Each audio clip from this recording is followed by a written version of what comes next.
ကယ်လို့ဒီစမူစာကောနယ်မြေက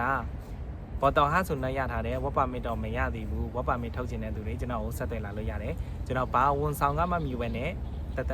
ကူညီပေးမှဖြစ်တယ်လိုက်ပြီးတော့ကူညီပေးမှဖြစ်တယ်ကျွန်တော်ကိုပြန်ကူညီတဲ့အနေနဲ့ဒီ Time for You ဆိုတဲ့ YouTube channel လေးကို subscribe လုပ်ထားပေးပါအောင်เนาะဒီ channel လေးကဒီ Time နဲ့ပတ်သက်တဲ့အကြောင်းအရာတွေကိုတင်ဆက်ပေးမှမလို့YouTube name ကိုလည်း Time for You sharing all about Thailand လို့ပေးထားတာဖြစ်တယ် TI လောက်ရင်ဘာတွေလုပ်ရလဲဆိုတာကိုနောက်ဗီဒီယိုမှာတင်ပေးမှမလို့ကျွန်တော်ရဲ့ဒီ YouTube channel လေးကိုလည်း subscribe လုပ်ပေးပါအောင်เนาะ CI ရုံးနေဖွင့်ပြီး CI ရုံးနေဖွင့်နေပြီဆိုပြီးတော့ခမားတို့စီက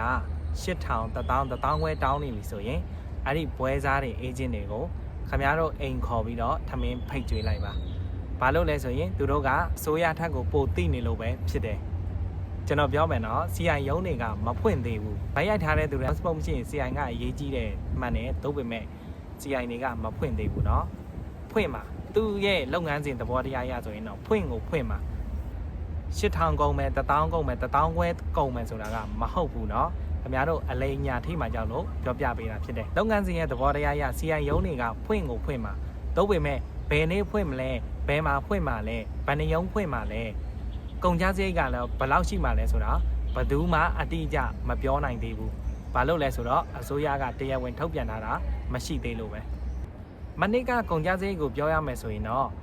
9000 6000ဝန်ဆောင်ကအပြီးကိုမှ9000 6000လောက်ပဲကုန်ကြတယ်ဒါကြောင့်မလို့ CI လောက်ဖို့အတွက်8000 1000 1000ခွဲဆိုတာကမှားပါတယ်ဒါကြောင့်မလို့အခုချိန်မှာမကုန်သင့်တာမကုန်ရအောင်ငြိမ်လေးနေပြီးတော့ပတ်စံတာစုထားပါ CI ရုံးနေဖွင့်တဲ့ခါကျရင်ကျွန်တော်တင်ပေးမယ်ကြီးညာပေးမယ်เนาะโอเคဒီလောက်ဆိုရင်နားလိုက်လိမ့်မယ်လို့ထင်တယ်เนาะဒီစာရက်စာတမ်းနဲ့ပတ်သက်ပြီးတော့သိချင်တာများရှိရင်ဒီဗီဒီယိုအောက်မှာ comment ပေးခဲ့နိုင်တယ်အကယ်လို့ဒီစမူစာကောနယ်မြေက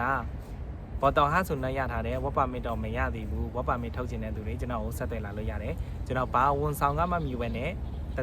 ကူညီပေးမှဖြစ်တယ်လိုက်ပြီးတော့ကူညီပေးမှဖြစ်တယ်ကျွန်တော်ကိုပြန်ကူညီတဲ့အနေနဲ့ဒီ Time for You ဆိုတဲ့ YouTube channel လေးကို subscribe လုပ်ထားပေးပါအောင်เนาะ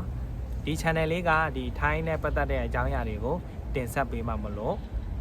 YouTube name ကိုလည်း Time for You sharing all about Thailand လို့ပေးထားတာဖြစ်တယ် TI လောက်ရင်ဘာတွေလုပ်ရလဲဆိုတာကိုနောက်ဗီဒီယိုမှာတင်ပေးမှမလို့ကျွန်တော်ရဲ့ဒီ YouTube channel လေးကိုလည်း subscribe လုပ်ပေးပါအောင်เนาะ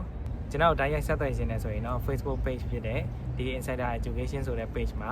ဆက်သွယ်နိုင်ပါတယ်အကယ်လို့ဒီ ထိုင်းစာထိုင်းကားသင်ယူခြင်းနဲ့ဆိုရင် Thai Speaking Center Insider Education အဲ့ဒီ page နှစ်ခုမှာတိုက်ရိုက်ဆက်သွယ်လို့ရပါတယ်စမ်လောဝန်နေစวัสดีค่ะ